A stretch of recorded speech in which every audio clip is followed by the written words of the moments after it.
It was April the 30th, 1975. In Vietnam, the South and the North are going to war over the struggle for power, dominance, ideologies, fear. I often think, so what did we achieve really during that war? What could have saved the country? It's shocking to think that the end of the war in Vietnam was almost 50 years ago. And that collective experience is something that my parents and I were a part of.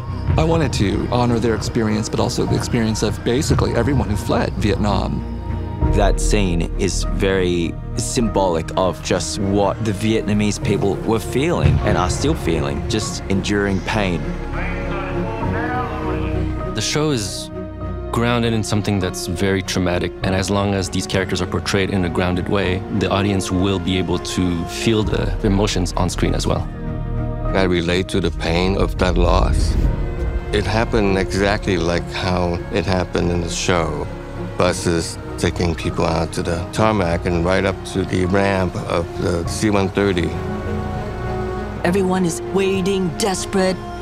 I just remember lying in my mom's lap, and she was just looking out.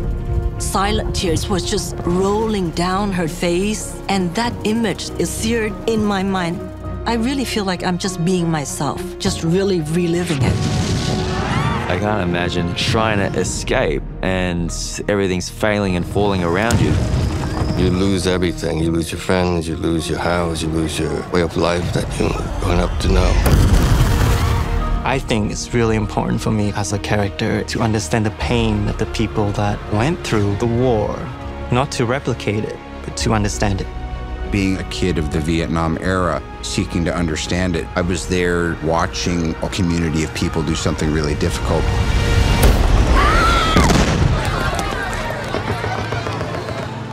The escape from Saigon was the pinnacle of the first episode, and we had to get it right. So we spent a lot of time shooting that scene.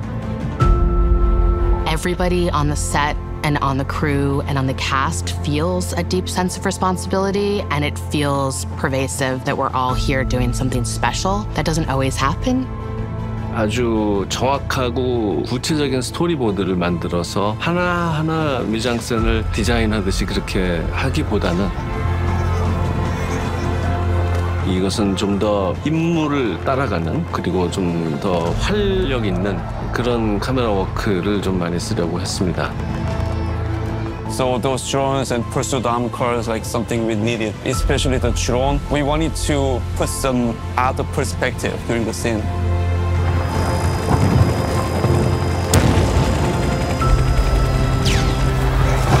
What's so fascinating to me is the way that director Park chose to capture it. He wanted to bring you into that visceral experience of this incredible peril, and he breathed real life into it.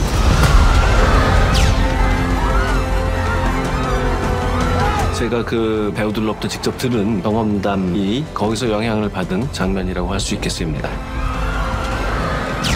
그렇기 때문에 제가 이 장면을 단순한 클리셰에 의지하지 않고 가장 감정적인 장면이라고 부르는 이유입니다. If it was up to him, he would stay in Vietnam and fight in the war. The only reason he's leaving Vietnam is to protect his family. And in doing so, he loses his wife and his son. It's just a different kind of pain that you never get ready for. For the captain, he's fleeing, never returning again. It's what he hopes will be for the peace that he's been striving for. 캡틴이 자기 혼자 살 수 있는 상황에서 말하자면 친구를 선택할 것이냐, 자기의 목숨을 선택할 것이냐, 그런 선택의 기로에 섰을 때 그런 도덕적인 딜레마 상황을 중점적으로 표현하려고 노력한 시퀀스입니다. We're just coming up to the 50th anniversary of the end of the war. And the events we depict, they are still very relevant to a time right now where the world is very divided. Now I think people can talk about it, because in my family, we never talked about it. Hopefully this will be the beginning of fruitful dialogues. It's refreshing to see that a show like this can give a deeper appreciation of a perspective that Vietnamese people predominantly haven't seen before about their history. Because it's always about what happened to us, but it's never been told by us.